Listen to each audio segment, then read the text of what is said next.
Un artista del hambre, de Franz Kafka. En los últimos años, el interés por los ayunadores profesionales ha remitido mucho. Mientras que antes merecía la pena realizar ese tipo de representaciones por cuenta propia, hoy es completamente imposible. Eran otros tiempos. Antaño toda la ciudad estaba pendiente del ayunador. Cada día de hambre que transcurría, crecía la expectación. Todos querían ver al ayunador al menos una vez al día. Para los últimos días había gente que tenía abonos y se sentaban horas y horas ante la pequeña jaula.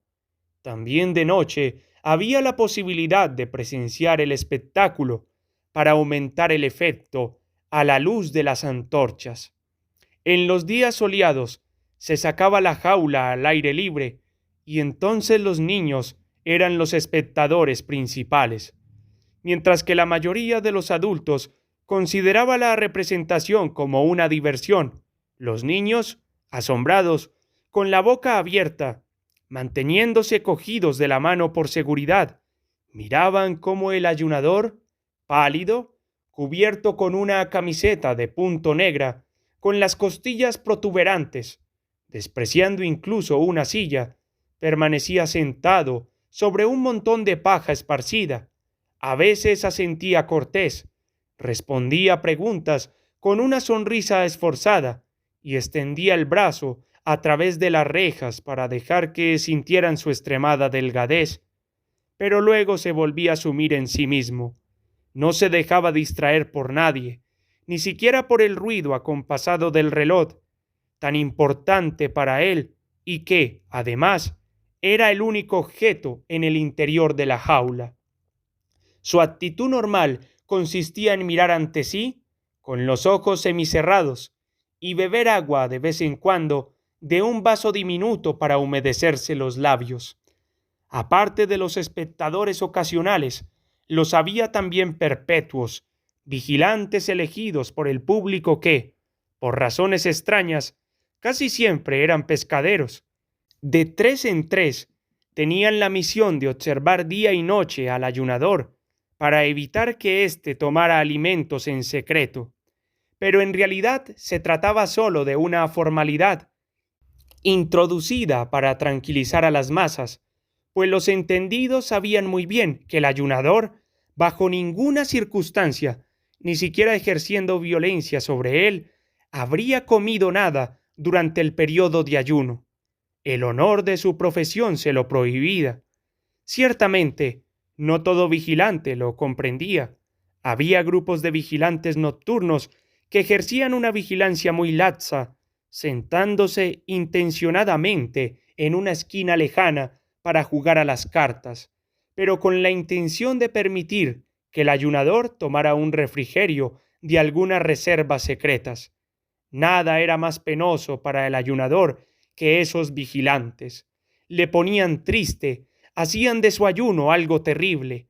Algunas veces superaba su debilidad y cantaba durante la guardia para mostrar a esa gente lo injusta que era su sospecha. Pero ayudaba poco. Luego se asombraban de su habilidad al poder comer mientras cantaba. Prefería con mucho a los vigilantes que se sentaban muy cerca de las rejas. No quedaban satisfechos con la sombría iluminación nocturna de la sala y, por eso, acercaban una lámpara de mano eléctrica que el empresario ponía a su disposición.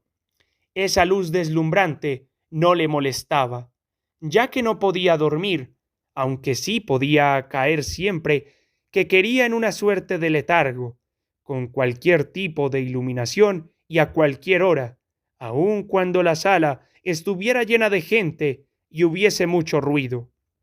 Estaba encantado de poder velar toda la noche con esos vigilantes. Estaba dispuesto a bromear con ellos, a contarles historias de su vida de peregrinaje, también a escuchar sus historias, todo para mantenerlos despiertos, para mostrarles una y otra vez que no tenía nada comestible en la jaula y que ayunaba como ninguno de ellos era capaz de hacerlo.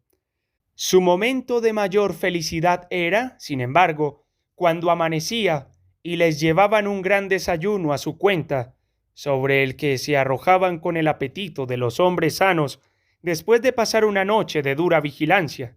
Sin embargo, había personas que consideraban ese desayuno como un intento indecente de influir en los vigilantes, pero eso iba demasiado lejos. Se les preguntaba si asumirían la vigilancia nocturna solo por amor al arte, y sin descanso se quedaban impasibles, pero continuaban con sus sospechas. Todo esto pertenecía a las suspicacias inherentes al ayuno.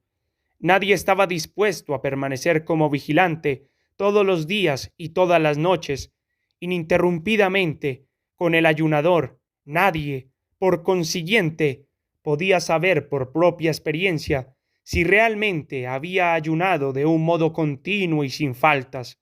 Solo el ayunador profesional podía saberlo. Solo él, por tanto, era al mismo tiempo el espectador más satisfecho de su ayuno. No obstante, siempre estaba insatisfecho, aunque por otros motivos. Tal vez su extremada delgadez, que, muy a pesar suyo, contribuía a que algunos no quisieran presenciar el espectáculo, ya que no podían soportar su visión, fuese solo fruto de su insatisfacción consigo mismo. Solo él sabía, y ni siquiera los entendidos podían saberlo, lo fácil que era ayunar. Era la cosa más fácil del mundo. Tampoco lo silenciaba, pero no le creían, le tenían, en el caso más favorable, por modesto, y la mayoría por un hombre ansioso de publicidad o por un simple farsante, al que, en efecto, le resultaba fácil ayunar, porque sabía ponérselo fácil, y que además tenía la desvergüenza de prácticamente reconocerlo. Todo esto lo tenía que aceptar. Se había acostumbrado a lo largo de los años, pero esa insatisfacción siempre corroía su interior y nunca, después de un periodo de ayuno, este testimonio se le tenía que reconocer, había abandonado voluntariamente la jaula. El periodo de ayuno había sido fijado por el empresario en 40 días.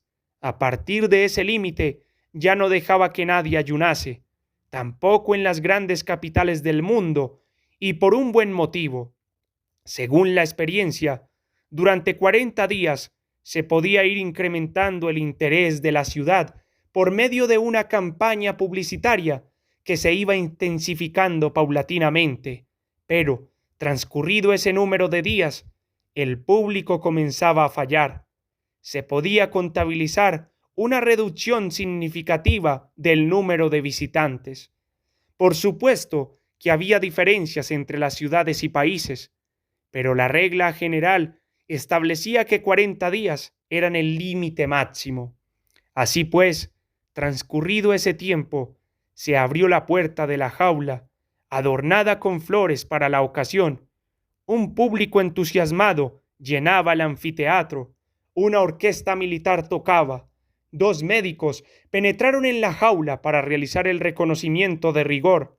Los resultados del mismo se anunciaron por un megáfono y, finalmente, llegaron 2 muchachas, felices por haber sido elegidas poco antes en un sorteo, para ayudar al ayunador a bajar un par de escalones desde la jaula, donde había una mesita en que se le había servido una comida de enfermo, cuidadosamente elaborada. Y en ese instante el ayunador profesional siempre se resistía. No obstante, mantenía estirados voluntariamente sus brazos esqueléticos hacia las manos extendidas de las damas, que se inclinaban ante él, pero lo que no quería era levantarse. ¿Por qué dejarlo ahora? Precisamente después de 40 días. Habría aguantado mucho más, ilimitadamente. ¿Por qué dejarlo precisamente ahora, cuando ni siquiera sentía hambre? ¿Por qué se le quería privar de la gloria de seguir ayunando, de ser el mejor ayunador de todos los tiempos, lo que seguramente ya era? Aún podía superar todas las barreras, por incomprensibles que fueran, pues no conocía límites en su capacidad ayunadora. ¿Por qué esa multitud tenía tan poca paciencia con él? Si él podía soportar seguir ayunando, ¿por qué ella no podía soportar que él lo siguiera haciendo? Además, estaba cansado, se encontraba a gusto sentado sobre la paja y ahora tendría que levantarse e ir a comer, algo que, con solo pensarlo, le provocaba náuseas, cuya manifestación ocultaba por respeto a las damas, y miraba fijamente a los ojos de las damas, aparentemente tan amigables, pero en realidad tan crueles, y sacudía negativamente la pesada cabeza sobre el débil cuello. Y entonces ocurría lo que siempre ocurría. Llegó el empresario sin decir palabra, pues la música imposibilitaba hablar. Levantó los brazos sobre el ayunador, como si invitase a que el cielo fuese testigo de su obra, allí, sobre la paja, para que viese a ese mártir digno de compasión en que se había convertido el ayunador, aunque lo fuese en otro sentido. Luego cogió al ayunador por la cintura y lo hizo con exagerado cuidado, para hacer creíble con qué cosa tan quebradiza se las tenía que ver. A continuación, no sin sacudirlo ligeramente en secreto, para que el ayunador temblase, sin poder dominar ni las piernas ni el tronco, se lo dio a las dos damas, que entre tanto habían adquirido una palidez mortal. Ahora el ayunador lo toleraba todo. La cabeza reposaba sobre el pecho, era como si hubiese sido enrollado, y se mantuviera así de un modo inexplicable.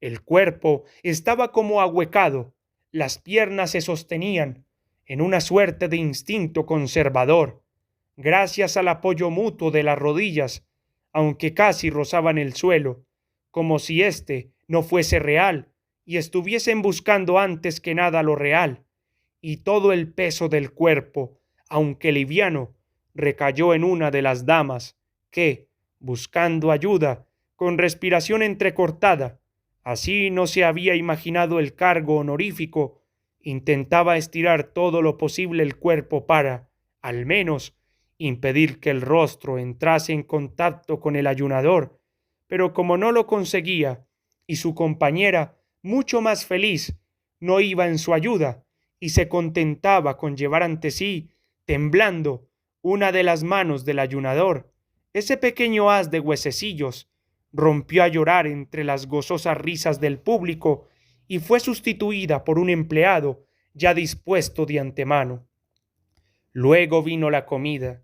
El empresario logró introducir algo en la boca del ayunador, cuando éste se encontraba en un estado análogo a la inconsciencia, y desvió la atención del público de su situación mediante una charla graciosa. A continuación, se pronunció un brindis ante los espectadores, cuyas palabras, según el empresario, se las acababa de susurrar el ayunador. La orquesta acentuó cada escena con una composición festiva. Al final, todos se fueron por su lado. Nadie tenía derecho a mostrarse satisfecho con lo visto. Nadie, solo el ayunador, siempre él. Así vivió muchos años con pequeñas y regulares pausas de descanso, con fama aparente, honrado por el mundo, pero sobre todo de mal humor, que fue empeorando al ver que nadie sabía tomarle en serio. Pero, ¿cómo se le podía consolar? ¿Qué podía desear más? Y si alguna vez aparecía un infeliz que le tenía lástima y pretendía explicarle que su tristeza procedía probablemente del hambre, podía ocurrir, sobre todo después de un largo periodo de ayuno, que el ayunador respondiera con un ataque de ira y, para horror de todos, comenzase a sacudir las rejas como un animal. Pero para esas situaciones el empresario tenía un castigo que le gustaba emplear. Disculpaba al ayunador ante el público y reconocía que esa irritabilidad, provocada por el hambre, en cierto modo incomprensible para hombres satisfechos, hacía disculpable la conducta del ayunador. Si luego, en el mismo contexto, había que hablar sobre la afirmación del ayunador de que él podía seguir ayunando mucho más tiempo del que lo hacía, Alababa sus elevadas aspiraciones, la buena voluntad, la gran capacidad de sacrificio que, con toda seguridad, estaban presentes en esa afirmación. No obstante, intentaba refutarla mediante la presentación de fotografías, también de venta al público, en las que podía verse al ayunador en su 40º día de ayuno, en la cama, casi consumido por la debilidad. Esta táctica para falsear la verdad, tan conocida por él, le sacaba de quicio, no la podía resistir, lo que era la consecuencia de la finalización anticipada del periodo de ayuno, era tomado por la causa. Luchar contra esa incomprensión, contra ese mundo de la incomprensión, era imposible. Una y otra vez había escuchado al empresario. Con buena fe, asido con ansiedad de las rejas, pero al aparecer las fotografías se alejaba, se hundía en la paja sollozando, y el público, tranquilizado, ya podía acercarse y visitarlo. Cuando los testigos de aquellas escenas pensaban en ellas transcurridos unos años, ellos mismos aparecían incomprensibles, pues entre tanto se había producido un cambio repentino, había ocurrido súbitamente, tenía que haber motivos más profundos, pero ¿quién estaba dispuesto a encontrarlos? En todo caso, un día el mimado ayunador profesional se vio abandonado por una multitud, ansiosa de diversiones, que prefería acudir a otros espectáculos. Una vez más, recorrió el empresario con él toda Europa para ver si en algún sitio se podía volver a encontrar el interés de antaño. Todo en vano, como si existiera una conveniencia secreta. En todas partes se mostraba la misma aversión hacia el espectáculo del ayuno. Naturalmente, ese rechazo no se había podido producir de pronto, y entonces, con posterioridad, vinieron recuerdos de síntomas que, en el tiempo de la embriaguez de los éxitos, no se tomaron lo suficientemente en serio, ni se lograron suprimir, pero emprender ahora algo en contra era inútil. Ciertamente quedaba la seguridad de que algún día volverían los buenos tiempos del ayuno como espectáculo, pero para los vivos eso no suponía ningún consuelo. ¿Qué podría hacer ahora el ayunador?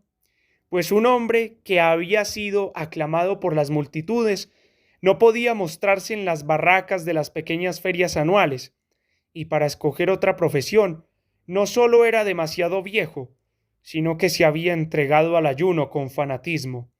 Así que decidió despedirse del empresario, el compañero inseparable de una carrera incomparable, y se enroló en un gran circo. Para no herir su sensibilidad, ni siquiera leyó las condiciones del contrato. Un gran circo, con sus innumerables hombres, animales y aparatos, siempre completándose y equilibrándose entre sí, puede utilizar siempre a cualquiera y en cualquier momento, también a un ayunador profesional, naturalmente con las correspondientes modestas pretensiones.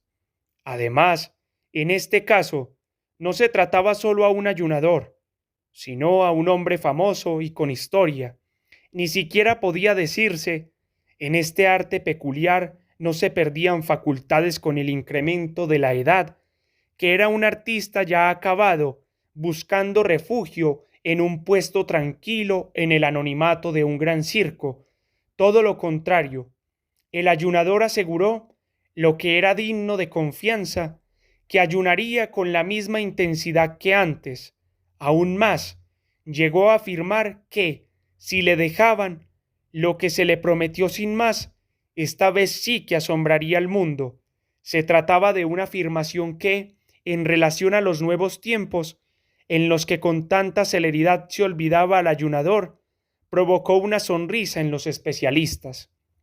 Pero en el fondo, el ayunador no perdió el sentido de la realidad y aceptó como evidente que no mostraran su jaula como un número espectacular en la pista, sino que la colocaran fuera, en un lugar fácilmente accesible, cerca de los establos.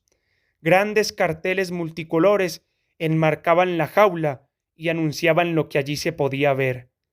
Cuando el público, durante las pausas de la función, se apresuraba para llegar a los establos y ver allí a los animales, era casi inevitable pasar por la jaula del ayunador y quedarse un rato ante él. Probablemente hubieran permanecido allí más tiempo si los que venían detrás por el estrecho corredor, que no comprendían esa parada en el camino hacia los anhelados establos, no hubiesen impedido una contemplación más prolongada y reposada. Ese era también el motivo por el que el ayunador, durante esas horas de visita, que naturalmente deseaba porque otorgaban sentido a su vida, no podía dejar de temblar. Al principio apenas había podido esperar a que llegara la pausa. Contemplaba encantado cómo la multitud apretujada lo miraba, hasta que, ni siquiera el más terco y casi consciente engaño de sí mismo pudo con la experiencia, se convenció de que los ruidosos visitantes, sin excepción, una y otra vez, solo pretendían ir a los establos. Y esa mirada desde la lejanía siguió siendo la más bella, pues, en cuanto se encontraban a su altura, se quedaba sordo por el griterío y por los insultos de los partidos que se iban formando sin interrupción. Los que querían contemplarlo cómodamente, pronto se convirtieron para el ayunador en los más desagradables. No lo hacían, por ejemplo, debido a su comprensión, sino a causa del capricho o por puro espíritu de contradicción contra los que querían llegar a los establos lo más rápido posible. Una vez que había pasado el gran grupo, venían los retrasados, a los que ya no les cabía la posibilidad de detenerse, aunque lo desearan, así que se apresuraban dando largas zancadas y pasaban de largo sin ni siquiera lanzar una mirada lateral, pues apenas les quedaba tiempo para ver a los animales. Y no era muy frecuente el golpe de suerte de que apareciera un padre de familia con sus hijos, señalara con el dedo al ayunador y les explicara con todo detalle de qué se trataba, hablase de tiempos antiguos, en los que había presenciado grandiosos e incomparables espectáculos de ese tiempo. Y entonces los niños, a causa de su falta de preparación en la escuela y en la vida, permanecían sin entender nada. ¿Qué significaba para ellos ayunar?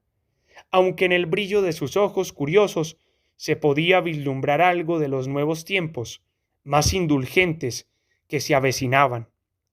Tal vez, se decía a veces el ayunador, se podría mejorar algo la situación si no estuviera situado tan cerca de los establos. La gente podría elegir con más facilidad, por no hablar de que a él los vaos procedentes de los establos, la inquietud de las fieras por la noche, los enormes trozos de carne cruda que tenían que pasar ante la jaula, los rugidos mientras los devoraban, terminaban por oprimirle y dañar su ánimo. Pero no se atrevía a presentarse ante la dirección. Era evidente que debía a los animales la gran cantidad de visitantes, entre los cuales, de vez en cuando, se hallaba uno que mostraba un interés particular por su arte. Y, además, quién sabía dónde podrían esconderle si les recordaba que existía y que, en realidad, solo era un estorbo en el camino hacia los establos. Un pequeño estorbo, es cierto, pero cada vez más pequeño. Se acostumbraron a la particularidad de pretender llamar la atención con un ayunador, y con ese hábito, en los tiempos que corrían, se había pronunciado la sentencia definitiva. Podía ayunar tanto como quisiera, y así lo hacía, pero ya nada podía salvarle. Todos pasaban de largo. Intentá explicar a alguien el arte de ayunar. A quien no lo siente de algún modo, no se le puede explicar. Los bellos carteles se volvieron sucios e ilegibles. Los echaron abajo y nadie se le ocurrió sustituirlos. La tabla en la que en un principio se hacían constar cuidadosamente los días de ayuno ya no se cambiaba, siempre estaba la misma, pues transcurridas las primeras semanas, el personal se cansó de hacer ese trabajo tan insignificante, y así siguió ayunando, como había soñado antes, y sin esfuerzo, como también había presagiado, pero nadie contaba los días, nadie, ni siquiera él mismo conocía su rendimiento, y su corazón se entristeció. Cuando pasaba un ocioso por su lado, se paraba y se reía de la cifra en la tabla y hablaba de fraude. Era la mentira más necia que la indiferencia y la maldad innata podían inventar, pues no era el ayunador el que estafaba, sino el mundo el que lo estafaba a él por su salario. Y transcurrieron muchos días, y también llegó el final. Una vez le llamó la atención la jaula a un guarda, quien preguntó a uno de los mozos por qué se dejaba allí esa jaula tan útil, con paja podrida en el interior. Nadie lo sabía, hasta que con la ayuda de la cifra en la tabla se acordaron del ayunador. Removieron la paja con un palo y lo encontraron. ¿Sigues ayunando?, preguntó el guarda. ¿Pero cuándo vas a dejarlo? Perdonadme todos, susurró el ayunador. Solo el guarda, que mantenía el oído pegado a la jaula, lo entendía. Por supuesto, dijo el guarda, y se llevó un dedo a la sien para aclarar al personal el estado del ayunador. Claro que te perdonamos. También quería que admirarais mi ayuno, dijo el ayunador. También lo admiramos, dijo el guarda con amabilidad. Pero no debéis admirarlo, dijo el ayunador. Bueno, entonces no lo admiramos, dijo el guarda. Pero, ¿por qué no íbamos a admirarlo? Porque estoy obligado a ayunar. No puedo hacer otra cosa, dijo el ayunador. Pues mira qué bien. ¿Y por qué no puedes hacer otra cosa?, preguntó el guarda. Porque, dijo el ayunador, levantó un poco la cabeza y habló con los labios ligeramente fruncidos, como para dar un beso, junto al oído del guarda, para que no se escapase nada. Porque yo no he podido encontrar una comida que me guste. Si la hubiera encontrado, creedme, no habría tenido el más mínimo miramiento y me habría puesto morado como tú y todos. Esas fueron sus últimas palabras, pero en sus ojos rotos aún se podía vislumbrar el convencimiento fuerte y orgulloso de seguir ayunando. Ahora ordenad todo esto, dijo el guarda, y enterraron al ayunador con la paja. En la jaula metieron a una joven pantera. Era todo un descanso, hasta para los sentidos más embotados, ver cómo ese animal salvaje se revolvía en esa jaula tan triste. No le faltaba de nada. El alimento que le gustaba se lo traían los vigilantes sin pensar mucho. Ni siquiera parecía echar de menos la libertad. Ese cuerpo noble, dotado de todo lo necesario para desgarrar, parecía portar la libertad en su interior. Parecía ocultarse en algún lugar de su dentadura, y la alegría de vivir salía de su garganta con tal ardor que los visitantes apenas podían soportarlo, pero lo superaban, rodeaban la jaula y no querían moverse de allí.